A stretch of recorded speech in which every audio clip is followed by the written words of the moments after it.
India first ಗೆ ಸ್ವಾಗತ. ನಾನು ವಿದ್ಯಶ್ರೀ. ತಿನ್ನೋರಿಗೆ ಬೆಲ್ಲದಂತಿರುವಂತಹ ಕಬ್ಬು ಬೆಳೆಯುವ ರೈತರ ಪಾಲಿಗೆ ಮಾತ್ರ ಬೇವು. ಕಬ್ಬಿಗೆ ಬೆಂಬಲ ಬೆಲೆಗೆ ಆಗ್ರಹಿಸಿ ಕಿತ್ತೂರು ಕರ್ನಾಟಕದ ಅನ್ನದಾತರು ಬೀದಿಗಿಳಿದಿದ್ದಾರೆ.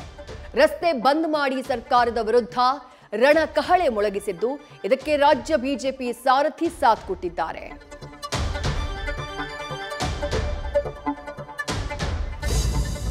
ಕಾಂಗ್ರೆಸ್ ಕಟ್ಟಾಳು ಸಿದ್ದರಾಮಯ್ಯ ಆಪ್ತ ಎಚ್.ವೈ. ಮೇಟಿ ವಿಧಿವಶರಾಗಿದ್ದಾರೆ.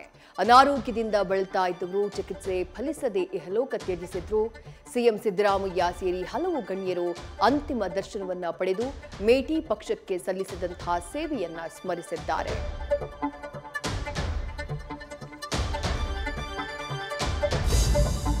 ಸರ್ಕಾರ ವರ್ಸಸ್ ಆರ್ಎಸ್ಎಸ್ ಯುದ್ಧ ತಣ್ಣಗಾಗ್ತಿಲ್ಲ. ಸರ್ಕಾರದ ಆದೇಶಕ್ಕೆ ತಡೆ ನೀಡಿದ್ದ ಹೈಕೋರ್ಟ್ ಆದೇಶವನ್ನ ಪ್ರಶ್ನಿಸಿದ್ದ ಅರ್ಜಿಯ ವಿಚಾರಣೆ ಇವತ್ತು ನಡೆಯಿತು. ಪಾರ್ಕ್ನಲ್ಲಿ ಜೊತೆಯಾಗಿ ಹೋಗೋಕ್ಕೂ ಅನುಮತಿ ಬೇಕಾ ಅನ್ನೋದ್ರ ಬಿರುಸಿನ ವಾದ ಕೇಳಿದಂತಹ ಕೋರ್ಟ್ ತೀರ್ಪನ್ನ ಇದೇ 7ನೇ ತಾರೀಕು ಕಾಯ್ದಿರಿಸಿದೆ.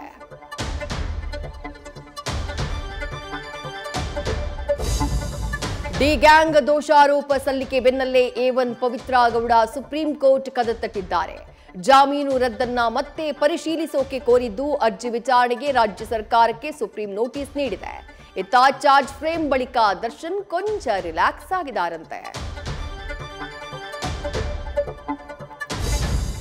ಬೇರೆ ದೇಶಗಳಂತೆ ಭಾರತದಲ್ಲೂ ಅಶ್ಲೀಲ ಸಿನಿಮಾ ನಿರ್ಬಂಧ ಕೋರಿ ಸುಪ್ರೀಂ ಕೋರ್ಟ್ನಲ್ಲಿ ಅರ್ಜಿ ಸಲ್ಲಿಕೆಯಾಗಿದೆ.